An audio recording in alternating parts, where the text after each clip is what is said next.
Muito bem, nesse espaço do programa, Antônio Carlos Nazi, andavas na Bolívia, né, lá com o Evo Morales.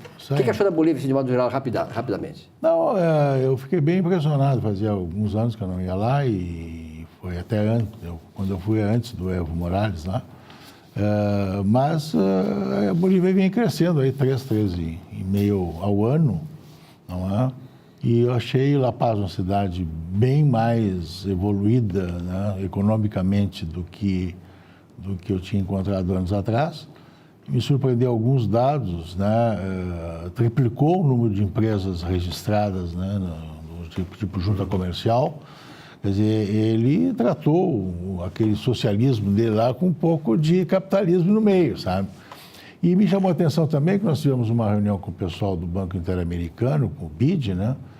Esse é um pessoal lá de Washington e tal, e eles falaram muito bem da Bolívia em termos de investimento em infraestrutura e tal.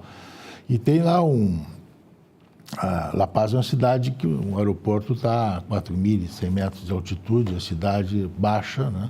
Tem a cidade alta e a cidade baixa. A cidade alta é mais a população mais pobre, a cidade baixa tem bairros mais ricos, mas a distância entre, né, classes sociais é muito rico, muito pobre, né? E 85% da população ainda é origem indígena, todo aquele negócio. Mas você tem uma área nova de La Paz que me chamou a atenção pela qualidade dos edifícios, a construção e tal. Mas ainda impera uma cidade que você vê picos lá de tudo, não chega a ser uma favela, mas é muito mais alto que o Rio de Janeiro e tudo mais empilhado que o Rio de Janeiro. É impressionante.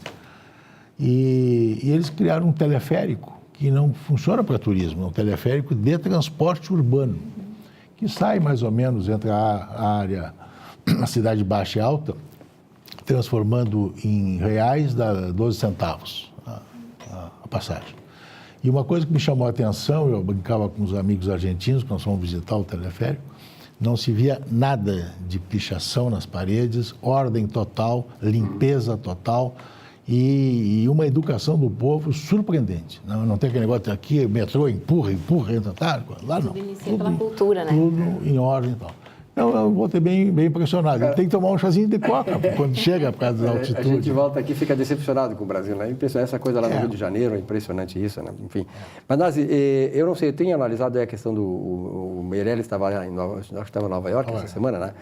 E eu senti, assim, que no discurso dele não vamos fugir de um aumento da carga tributária. Concordo. Acho que vai passar por isso aí. Eles estão fazendo em etapas, né? Essa limitação dos gastos é mais uma sinalização, eu diria, externa do que propriamente interna. Porque interna nós vamos conviver, já falei isso aqui várias vezes, ainda com a taxa de juros muito alta, não é? Nós estamos ainda com uma inflação alta, parece que estabilizando pela própria modificação da demanda e, consequentemente, nós vamos ter uma possibilidade de redução da taxa de juros, mas eu não vejo nenhum aceno macroeconômico que permita trazer uma taxa de juros que pudesse ter uma economia, né, no juro para reduzir o déficit primário.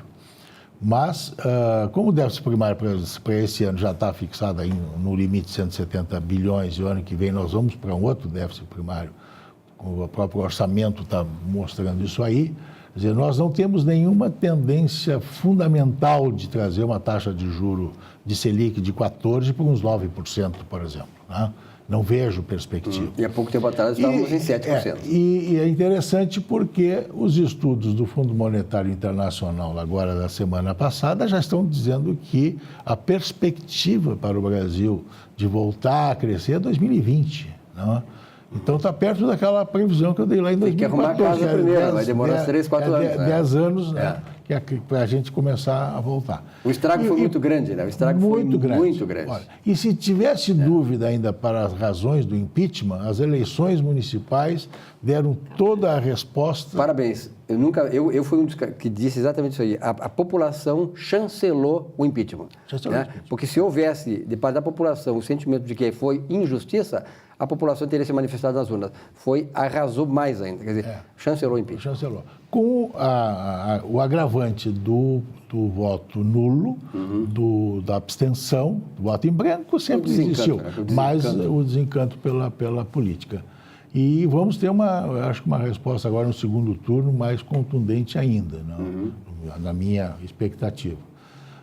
Mas eu acho que nós estamos aí com outro Brasil político. Se os políticos, não estou falando nem no PT, nem no PMDB, todos os partidos, né? Todos os partidos. Se a classe política não entender o recado, não é, vai se dar mal. Vai se dar mal e nós não vamos levar esse negócio até 2018. É aquela história que eu sempre digo assim, não adianta ter uma reforma política, tem que fazer uma reforma nos políticos, no procedimento, na cultura política que nós temos. Por exemplo, assim, eu quero saber aqui no Rio Grande do Sul, aquele escândalo no Badesul, não pode ficar por isso mesmo. E na Assembleia, PT e PMDB, os dois implicados em termos nacionais, Petrobras, Lava Jato e tal, estão impedindo a realização de uma CPI sobre o Badesul. Eu acho que a sociedade tem que exigir, nós temos que exigir, tem que ser, porque diz que é coisa proporcional ao que aconteceu no BNDES, PT e PMDB. Que em BNDES ainda as coisas estão por vir, né? Por vir. Piores estão por vir. Então, eu acho que a única coisa, Silvio, me preocupa assim, eu não estou vendo, e as pessoas com quem eu tenho convivido, não estou vendo uma reação e uma ação do governo Temer como deveria ser. Eu acho que está muito lento, o processo está muito negociado. Se nós tiver que fazer jantar domingo à noite para 300 a 400 pessoas para aprovar cada lei que vem pela frente, não é? Vamos fazer mais não é questão de que a despesa vai inviabilizar o país, é a questão de exemplo. De exemplo. Falta de autoridade do governo. Também. Falta de uma segurança de uma votação que dê garantias para a reforma. Acho que nós estamos perdendo tempo já na reforma tributária, ou na simplificação tributária. Acho que nós estamos perdendo tempo para postergar esse assunto da Previdência, embora não seja uma resposta rápida, mas para efeito externo é uma resposta importante. E várias pessoas que eu tenho conversado de fundos de investimento, representantes de fundos de investimento, estão aguardando reformas bem mais rápidas e radicais. Muito obrigado, uma boa semana para ti, até o próximo programa. Bye, bye. Um rápido intervalo, já voltamos.